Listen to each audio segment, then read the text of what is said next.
Saira. Hi, Jenna. Hi, everyone. Hey. We're back for another Today is Your Day. Today is your day. And today is your day to open your eyes. Really wide. Super wide. Today is your day. We have really big eyes. Don't we? Let's see. They're huge. Okay, I hope you enjoyed that. That's the last time we'll do that. Today. Maybe. We might do it again. We probably Possibly, maybe at the end. So today is your day to open your eyes. What does that mean? Open your eyes. To, all the good that's already in your life. Right. Because sometimes you look around your life and you think, holy, my life is shit. This is crap, that's crap, my job sucks, my family's the worst. It's so bad. And like it keeps getting worse. Worried. Like you spilled coffee on your hard drive. Yeah, when that happens. And then you're late to the party. You're super late to the party and you're worried about all your stuff on your hard drive. This is a true story. It's a true story. It happened this morning. So Jenna, poor thing, coffee, hard drive. Yeah, and so sometimes when one thing goes wrong like that, you can really let it spiral you out of control. Exactly. Because suddenly I was noticing on my way here after I had spilled the coffee, everyone in front of me was going super slow. Like, of super course they were. slow. Like, One more thing. Some guy cut me off and I was following him the entire way here. Like, literally. And he was going so slow and I was getting more and more mad and I had to be like, Jenna, it's okay. There's clear roads ahead of you. Like, I had to be like, I'm thankful for this opportunity because maybe if this guy hadn't cut me off, I would have got into an accident or something like that. Right. And so today is your day to really think about what you could perhaps be grateful for, to open your eyes to the things that are good. Yeah. Because it's really easy to concentrate on what's not working, to complain. We actually spent an entire lunch brunch party complaining about the world. We complained for 2.5 hours? It was a long time. It was a long freaking time. And I was just feel like, your energy just draining. Like, right? do we need to keep complaining? Yeah. And I mean, the complaints were valid. Totally because there's valid. lots of crappy stuff happening in the world, but holy. Yeah. And when you focused on the stuff that's going wrong, you will inevitably, like Saira said, you will find more stuff that's going wrong. Yeah. So suddenly it's not just that, you spill coffee on your hard drive and there's slow people in front of you. It's like, I'm not happy with myself. I'm not happy with my partner. I'm not happy with my... Maybe he's cheating on me. Yeah. You create lots of stuff. My boss is definitely going to fire me. Definitely. I can feel it. Yeah. Yeah. And then your performance goes down, right? Right. Because you have all this stress and worry and you're mind reading everybody around you because you think, it's going to be hard, and so you make it hard. Yes. Yeah, when you think something's going to be hard, you make it hard. Isn't it? That is We so should write true. that down. That should be one of our taglines. Yeah. I have a good friend, Tamara, and she says that one way to increase your motivation is just to think to yourself before you do anything, I'm really going to enjoy this. Like, I'm coming here to Dr. Saira's house. I am really going to, obviously I'm going to enjoy it, but if I was doing something that I wasn't going to enjoy, I'd say to myself, Is this a confession? No! I'm going to have to edit this out. Okay, so say you're going for... The dentist? The dentist. A filling, a cavity filling. Yes, and you can say to yourself, I'm really going to enjoy this. Because How I get some the time- hell can you enjoy the dentist? Well, because you get some time to be away from everyone in your life that annoys you. You get to sit in the chair. You don't have to check your phone. You don't have to check your phone. You can look up at the ceiling to those TVs. TV, HGTV. Yes, you can watch daytime watch a trashy television and not feel guilty. And you can watch other people renovate their houses because you don't have the time or the interest to renovate your own. Yes. See? Going to the dentist could be fun. Okay, I'm going to remember that Yes. next time I go. And my dental hygienist, she's lovely. Oh. She is lovely. So that makes it kind of fun too. There you go. Okay. See, there's good to be I can found see in that. every situation. Okay. Even the crappy ones. Especially the crappy ones. Okay, so what's the good to be seen? Oh, you already told me you maybe didn't get in a car accident. Okay, I want to give you a tough one. What would be the good to be seen in a divorce? Or a breakup, or the loss. That's not a tough one. A loss is, that's hard. But a divorce or a breakup, I would say just the hope that you are going to find someone amazing and find yourself again, because we tend to really lose ourselves sometimes, especially in a bad relationship. That's right? true. Okay, what about someone dying, family member dying? What's so great about that? How could you be grateful? You can be grateful for the time that you had with them and for how you grew as a person And for the fact that you realize when you were able to go through the grief that you really are okay to go through anything. You're stronger than you think. That's true. But doesn't it sound a little bit hocus pocus? Of course it sounds hocus pocus. Yeah, it does sound hocus pocus. But, I mean, you just have to try it, So right? it's It's one just of those things that, like, yeah, it sounds really like cheesy. a lens. Like you look at the world through a particular lens now to say, okay, I'm going to see what my best possible outcome is here in any given situation. Yeah, exactly. So I guess that means you have to open your eyes by not having expectations. Like you don't go in with preconceived ideas of, okay, the dentist is going to be really stressful. Mm-hmm. You go in, you change your preconceived idea. Yeah. So you change your preconceived idea. Yeah. Shoot, you can do that? Heck yeah. So instead of thinking, oh my gosh, Jenna, you just changed my world because now really? Bedtime is going to be a whole new story with my kids. Tell me. I dread it. I dread bedtime. Really? Because, okay, I love the story part. Mm-hmm. I love the snuggling part. I love seeing them in their cute PJs. But like that, like tuck them in and say, okay, good night, and close the door, and then 15 minutes later saying, Mama, Mama, or you hear the little feet come down the stairs, mm-hmm. and there's like a child awake out of bed, and then there's like this hour, and it's really frustrating. It's exhausting. Mm-hmm. And sometimes I go up and fall, like it's especially my 3-year-old, and I know it's a phase, 3-year-olds go through it, and it'll get, so how can I change that? And I know it'll change eventually. But what in that is there to be, I do not see anything to be grateful for in that. Well, what about all of the good quality time that you get to spend with her? It does not feel like quality time. It feels like get out of my evening, adult, grown-up time, child is imposing and intruding. But I guess, okay, so when you have that expectation that your kid is intruding when they come down, how do you then treat her a little bit differently when that is kind of at the forefront of your brain? Well, yeah, because I'm like, ugh. Like a little bit exasperated. Yeah, I'm annoyed. So annoyed. Yeah. So, okay, so guide me through it, because I want to practice tonight, okay? Okay. Okay, so tonight, when it happens, because it's going to happen, most likely, maybe it won't. Tonight might be the night. Mm-hmm. However, it's likely. So I hear she comes down. I just want to watch your show with you. I promise I'll be quiet. I miss you. What am I supposed to do? Oh, that's so sweet. I don't have kids. So it's really sweet the first 100 times. This is like so 185th time. So it doesn't start when she comes down the stairs. You have to be reprogramming your brain like from now. Okay, so let's do it. Now, so you're thinking about the nighttime, okay? And you're thinking about your favorite parts of the nighttime. Tell me what they are again. Okay, so the favorite, I love the story. I love reading all of us snuggled in together reading a story. Mm-hmm. Well, first they put on their PJ and they brush their teeth. They're so cute. They come and snuggle and we read a story. Mm-hmm. That's my favorite part. Then my favorite part is sitting down and reading my own damn book without any children's voices in the background. Mm-hmm. Or sometimes watching Netflix. I have my shows. We all have our shows, right? And so those are my favorite parts of the evening. Okay. Yeah. And so what happens when she comes downstairs? She interrupts the second favorite part. Which is being by yourself and reading your book and with your husband and just like relaxing. Right. Yeah. Okay, so. The child-free zone. The child-free zone. And what does she usually do when she comes downstairs? Like, I know you said what she'll snuggle. She wants to like snuggle up on the couch with me and watch TV. And will she actually be quiet? Mm-hmm. Okay. So. But like mentally, my kid is there. They're not asleep, and then she's gonna be tired in the morning. Okay, so how does it feel when you imagine that situation happening? And instead of thinking, oh my God, she's not going to sleep, she's going to have a horrible day tomorrow, you're thinking something like, okay, I'm going to help her relax. We're going to snuggle together. She's going to be rested. So I have to be a parent is what you're saying?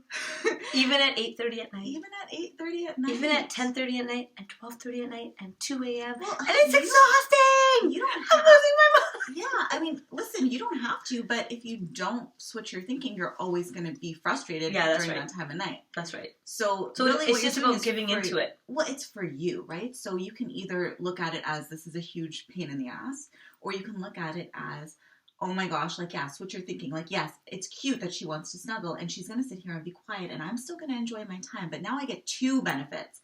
I get to enjoy my book and I get to enjoy my sweet little girl. Baby, but my mom's saying I'm spoiling her. Well. And this is that open your eyes thing, right? Yeah. Like, I feel like part of my challenge is I have, what other people are looking and what other people are saying and watching and observing. And I think, oh, am I not doing it right because my own mother thinks? And so what is it that you tell me sometimes about cutting the cord? Cutting the cord? Right. It's not about what they Tell think. Okay, I'll tell you. So that sucks. It sucks when your own advice comes back to eat you in the face. I like it. I'm enjoying it. I know you love it. Jeez. Okay, so cutting the cord. So what I told Jena in my wisdom when I was not feeling so overwhelmed by being a mom is so whenever we connect to other people, we create some sort of an energy linkage, right? So imagine like something like a fishing wire, really tiny energy linkage. And we connect these this way with everybody we meet or think about. So that's a lot of people, right? Now, people who we spend more time with, we create these like more bigger, like maybe like a rope, right? So a rope, and it's like a tube of connection, and then energy can actually travel across that tube. I know it sounds a little frou-frou, but just stay with me. So basically, when you ever feel like you're worrying about somebody or you're feeling bad for somebody, and then they'll call you. Yeah, so it's like we're connected, right? So that they'll feel that connection, they'll feel that energy connecting to you, or you're feeling them, either way. So what one of my pranic healing instructor taught us around cutting the cords. And so cutting the cords is where we actually disconnect all those kind of lower emotions from the people that we care about. And because the love cannot be changed. Love is true. Love is lasting, and love is like of God or of the divine. And so you can't really do anything to disconnect that.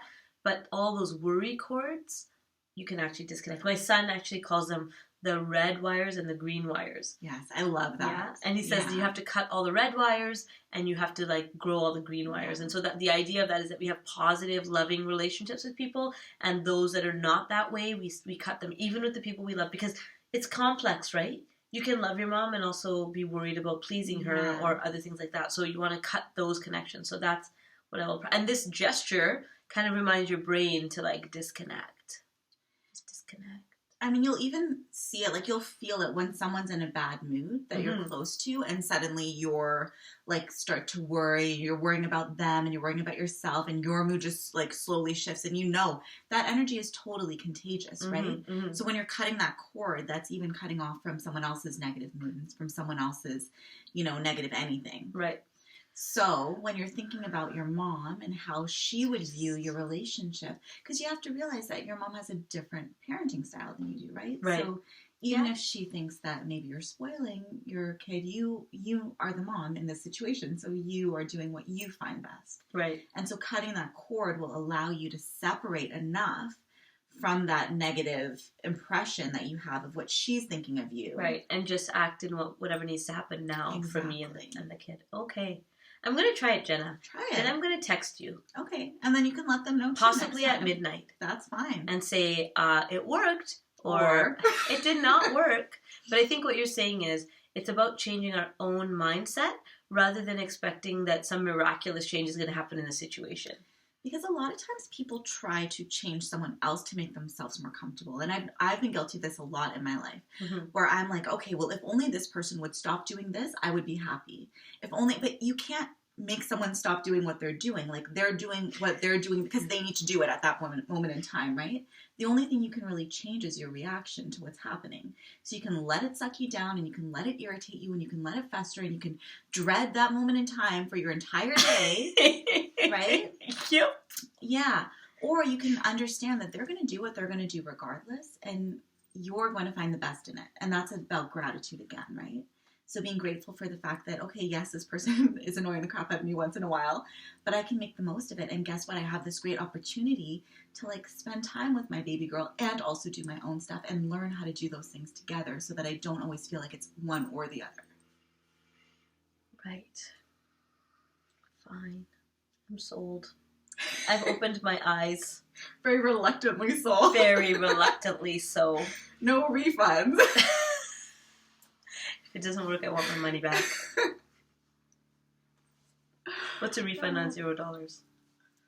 You know what? You can have whatever you want, Saira. She believes in the theory. She knows it's going to work, so she doesn't even have to have a refund policy. That's awesome. But I think you're onto something, Jen. I think it's about when we look around our life and we think about what's good and focus on that, then all of a sudden the problems seem like opportunities rather than problems. Like, you just totally reframe that story as an opportunity for me to hang out more with my little one. Yeah. And to be honest, she's probably not going to be like 16 and coming down and wanting to snuggle on the couch. Yeah, that's so true. Right? So these are your years, to enjoy her. Maybe she will. Maybe. She probably won't. Probably not. We'll show her this episode and say, once upon a time you wanted me and I didn't want you, and now I want you and you don't want me. Oh, the guilt. Okay.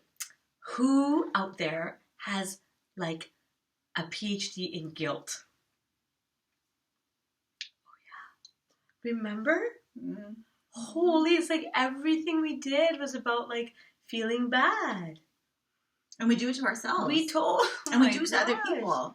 Like, you know how you can find out? Hmm. Just put a nice, beautiful, decadent chocolate cake on a table in front of women. You will see the guilt meter just like... They'll all start like deciding how much they're gonna like. It's amazing. Like, we have internalized this thing about I shouldn't, but I want to, but I shouldn't, but should I? But okay, just a little bit, but maybe a little bit. But so good, it's so good. I didn't eat anything, and the whole cake is gone.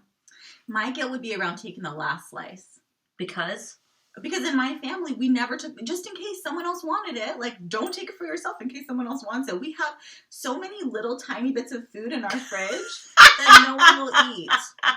Because we don't want to finish it. So, like, tons of good... And the better the food, the more leftovers there are that nobody will eat. I'll come over and eat your leftovers. Fine, you might have to. Because otherwise it just rots.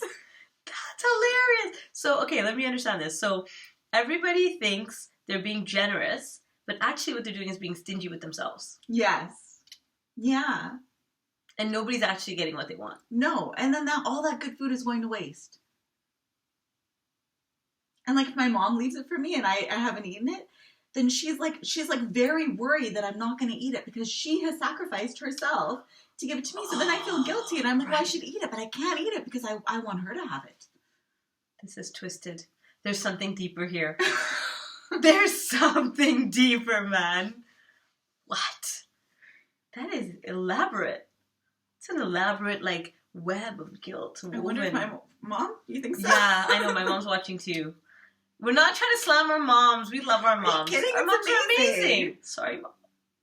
This isn't a bad type of guilt, though. This is like, oh, I love you so much that I want you to have everything good in life. Right. Even if you don't want it. Yeah. Here, I usually take these diamond-encrusted shoes. They're not really your taste, but I bought them for you, so... Luckily, my mom has amazing taste. Yeah, mine too. Thank God. Thank you for... Oh, yeah. Thank you for this. Mom. Thank you for this. She even bought me this. I think they're our biggest fans. Isn't your mom kind of your biggest fan? My mom is totally my biggest fan. Both my parents. I know. They're like, you can do it whenever you put your mind to. Oh, you failed? That's okay. It wasn't meant for you. Move on to the next thing. That just means there's a bigger opportunity around the corner. That was a trial run. It's fine. You're so lucky. Yeah. I know, because I'm sure there's people who have really difficult relationships with their moms. But look at that. We started talking about guilt, and we evolved it very quickly to being, like, super grateful for what we have. Damn, we're getting too good at this. We're getting good at this. You're seeing it in action. Yes. It can work. Right in one conversation. So we were talking about gratitude, and we were talking about guilt. Mm-hmm. Which do you think we should pursue? Gratitude. Okay, gratitude. Always. Yeah. So when you have the choice, always choose gratitude. Dr. Saira has just modeled this for us here. Choose the thing that makes you feel better. Guilt doesn't make me feel better. Yes. Mm-hmm. Yeah. So, okay, so then what are some of the barriers to gratitude? Like, yeah, I think some of the, for me, like, I can speak for myself. One of the things that I find difficult is when I look, like, I might be able to find things I'm grateful for in my own life, but when I step back from my life and I look at what's happening in the world, it's really easy to get pulled into what's not working. Yeah. And what there is to be worried about rather than what there is to be grateful about. Yeah.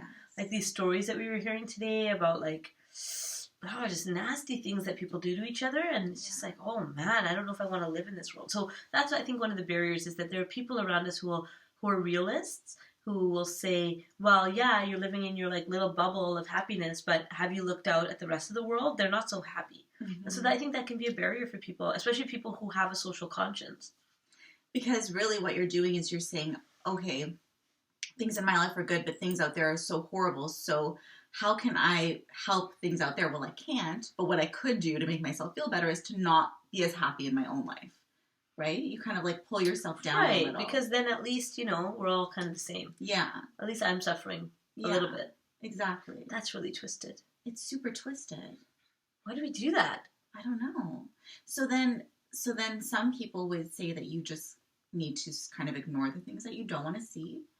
But then how do you still have a social conscience and be grateful and ignore the things that you don't want to see? Right. And I think, so something happened, there was a tragedy that happened this morning, and I'm not going to name it, somewhere in the world. And my husband and I were talking about it, and, he was just talking about, like, how can this happen, and things, it's so awful, and how can this group be targeted in this way?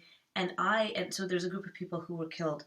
And I said, I just, like, instantly started praying for their families. Yeah. Right? That their families have courage to get through this awful time and this trauma, and that they find some sense of something to hold on to, some sort of hope or some sort of faith or something. Yeah. And then it got us into a conversation about the soul, and this idea of eternal life, right, beyond this physical life, and that, if life were to end in a particular way, is that better or worse than some other way? And it's a really philosophical kind of discussion.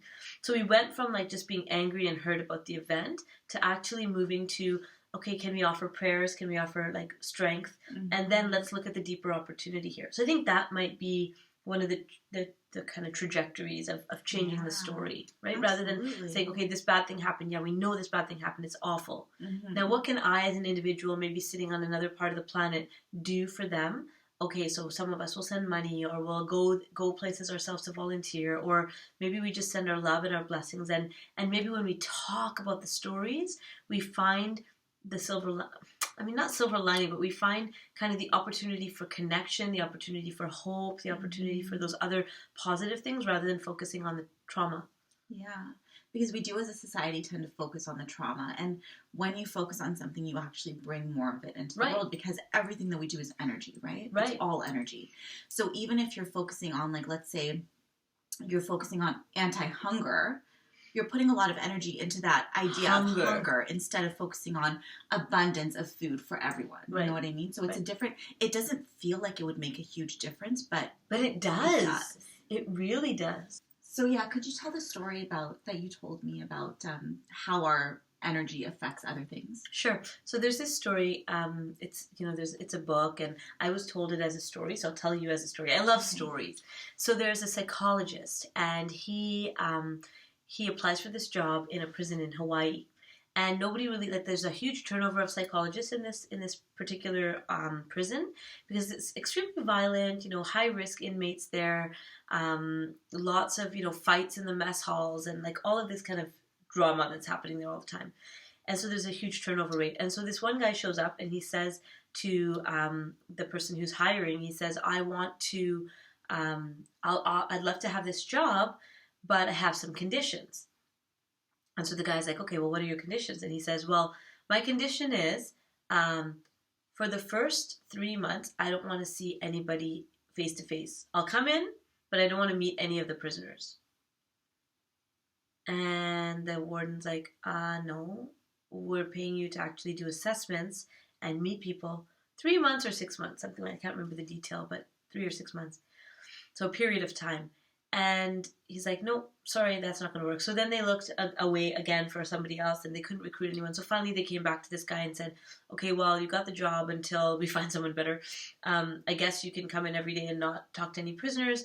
And the guy, there was something in the story about how he said, okay, you can pay me half, or something like that, where he said he kind of made it easier for them to say yes.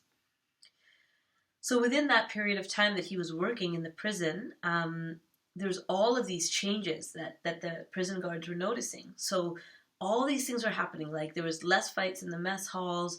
There was less inmates in solitary. There was 1 month where there was actually no violence on the floors.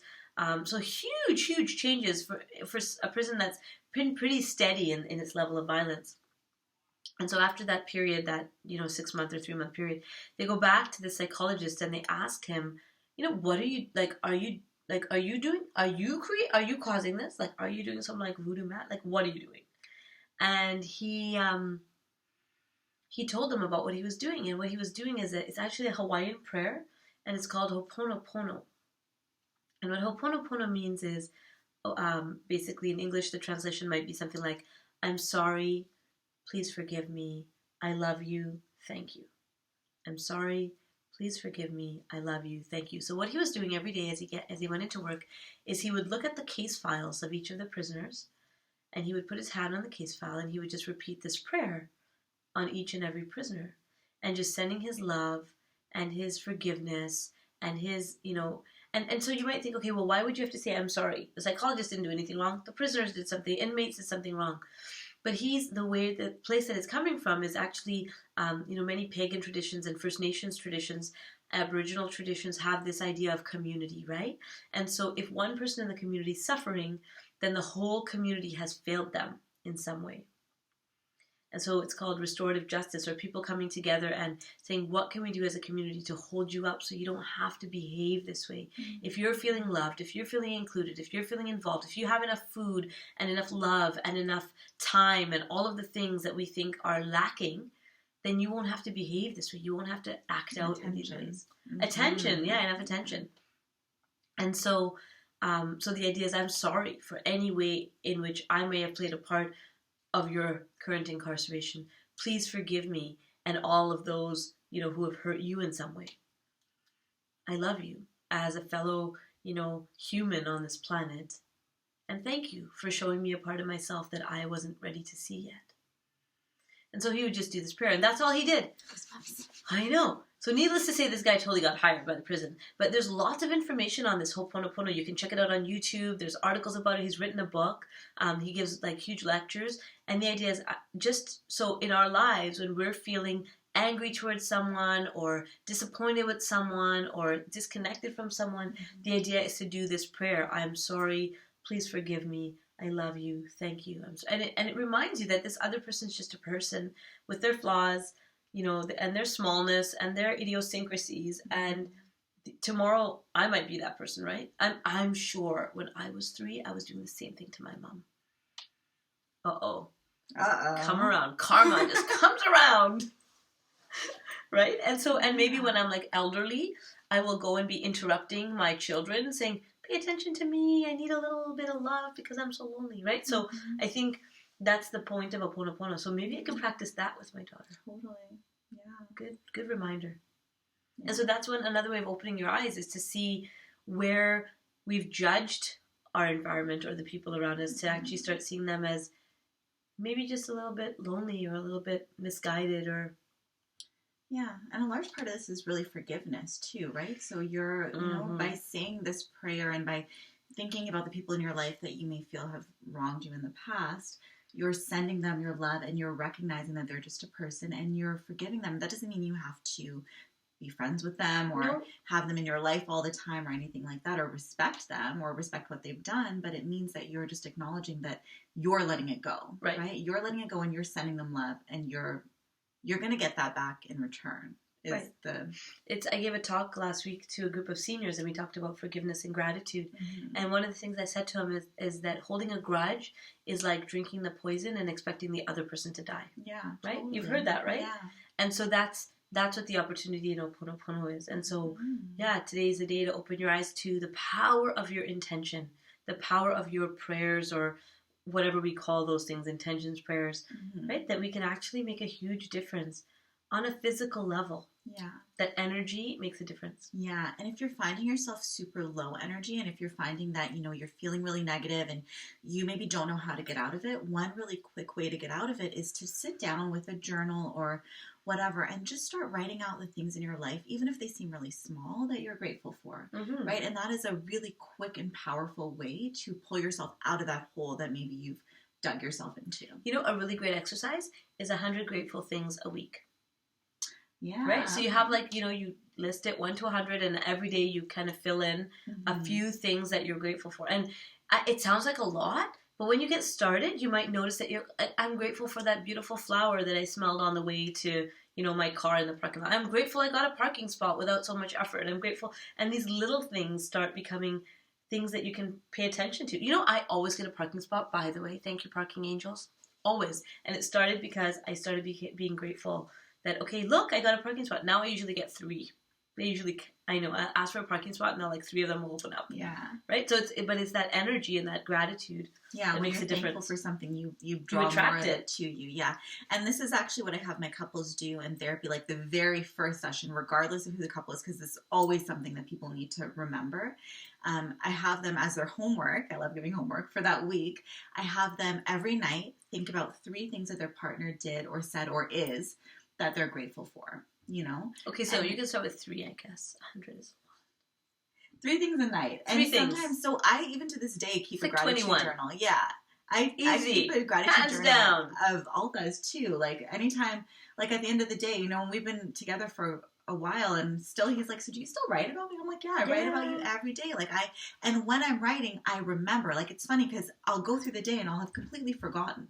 And as I'm sitting down at night to write out all the things that I'm grateful for, I remember all these amazing little things that he's done for me throughout the day that maybe if I hadn't thought about it would have just completely gone over my head and passed me by. And they say marriages are built on those little moments. Yeah. Right? Not on the big grand sweeping gestures, but on the little everyday moments that happen. And so you're tracking that. Mm-hmm. So you can look back in 10 years and have your pages and pages and pages and pages of stuff on that really lonely, quiet, tired day where you feel disconnected from your spouse and actually say, oh, but wait a minute, here's pages and pages of stuff that show to me that I do love him and he does love me. Yeah, and I do that even now if I'm having a down day or if I'm mad at him and I don't want to be anymore. Strategy. Yeah. How the couples therapist keeps her marriage alive. She just reads her gratitude journal. Good strategy. I like it. And you don't want to write anything negative because if you're like me and you tend to ruminate, I will dwell on stuff until I've just dwelled it to death. So if you're one of those people, you don't want to write about the negative stuff. You want to keep it really positive, right? It's all about gratitude. The more what you focus on, you draw towards you. Right. Yeah. That might be the end of our show. Yeah, we've been going for a long time. It's been on and on. Yeah. We like to talk, eh? I know, we love to talk. I hope you love to listen. Hopefully, if you made it this far, then you love to listen. Yeah. Awesome. At least our moms definitely did. Hi, Thanks, Mom. Anyway. So today is your day to open your eyes, to look around your life and see what's working well. Yes. And where things aren't working, to use some of these techniques to actually, get yourself to where you want to be. And please comment and share and subscribe. Mm-hmm. We'd love to hear from you if you have ideas for future episodes. We are totally open to that. Totally open. Yes. And we'll see you next time.